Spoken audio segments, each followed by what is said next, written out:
अस्सलाम वालेकुम स्टूडेंट्स, आज हम फ्रेज़ के बारे में करेंगे कि फ्रेज़ क्या है।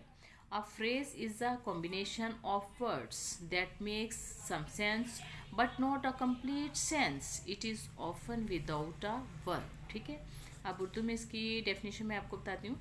फ्रेज़ जुमले का एक हिस्सा होता है, एक जुज़्व होता है, और ये वर्ड्स का ऐसा मजमुआ होता है, ऐसा कॉम्बिनेशन होता है जो हमें कुछ मीनिंग तो देता है लेकिन एक कंप्लीट थॉट जो है वो नहीं देता। ठीक है, ये अक्सर वर्ब के बगैर होता है।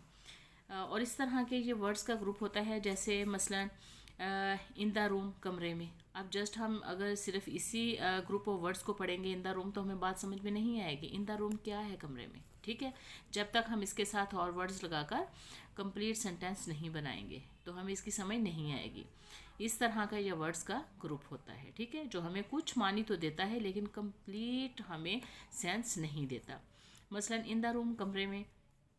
फॉर द सेक ऑफ, की खातर। हम कहते हैं ना बाज़ का, please help me for the sake of God. ठीक है, जैसे ड्यूरिंग द मीटिंग, मीटिंग के दौरान। मीटिंग के दौरान क्या हुआ? मीटिंग के दौरान कुछ भी हो सकता है। तो जब तक हम इसके साथ दूसरे वर्ड्स लगाकर कोई कंप्लीट सेंटेंस नहीं बनाएंगे तो इसका अकेले का कुछ भी मतलब नहीं है। Around the world, around the world, दुनिया के गिर्द। ठीक है, दुनिया के गिर्द क्या हो रहा है? A man of wisdom, a man of wisdom, दानिशमंद आदमी।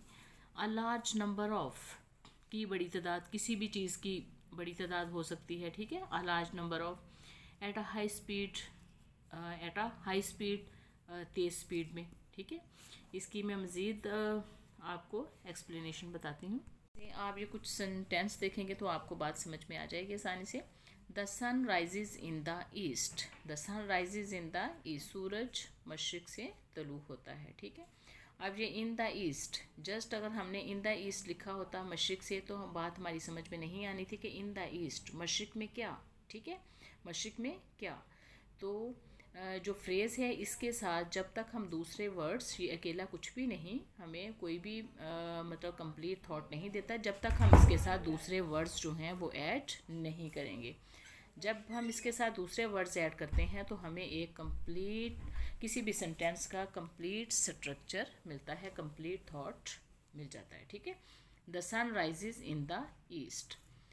Ali sat on a wall, Ali दीवार पर बैठ गया। The gardener was plucking mangoes from the trees, माली दरख्तों से आम तोड़ रहा था। अब ये देखें, in the east, on a wall, from the trees, दरख्तों से। ये क्या है?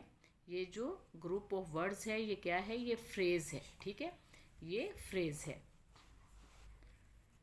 The lion disappeared in the forest, शेर जंगल में डिसअपियर्ड, गायब हो गया। इन द फॉरेस्ट, जंगल में। ठीक है, अगर हम जस्ट इन द फॉरेस्ट लिखते हैं तो इन द फॉरेस्ट, जंगल में क्या, हमें बात समझ में नहीं आनी थी। ठीक है, the lion disappeared in the forest, शेर जंगल में गायब हो गया। जब हम इसके दूसरे साथ वर्ड्स लगाए तो कंप्लीट एक हमें सेंटेंस का स्ट्रक्चर या कंप्लीट थॉट हमें मिला कि शेर जंगल में गायब हो गया। ठीक है, अब आप ज़रा examine the group of words in a corner. ये जो कॉर्नर पे ये जो सारे सेंटेंस हैं अभी मैंने आपको जो करवाए हैं, इन the east, on a wall, from the trees, in the forest. ठीक है, इनको ज़रा आप देखेंगे, it makes sense.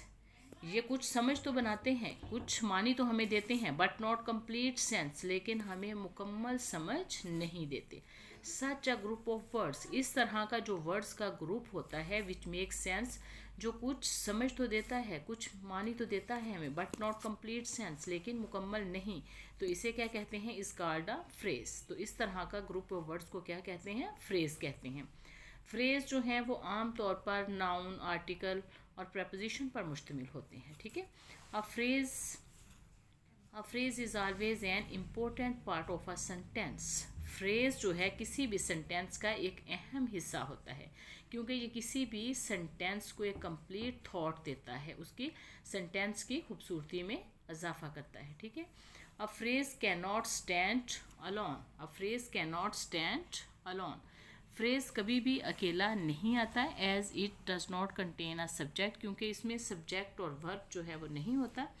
It is use to complement the overall structure of a sentence, ये किसी भी सेंटेंस की साख्त या बनावट या किसी भी सेंटेंस के स्ट्रक्चर को कंप्लीट करने में उसकी मदद करता है। ये जो ग्रुप ऑफ वर्ड्स है फ्रेज, ठीक है।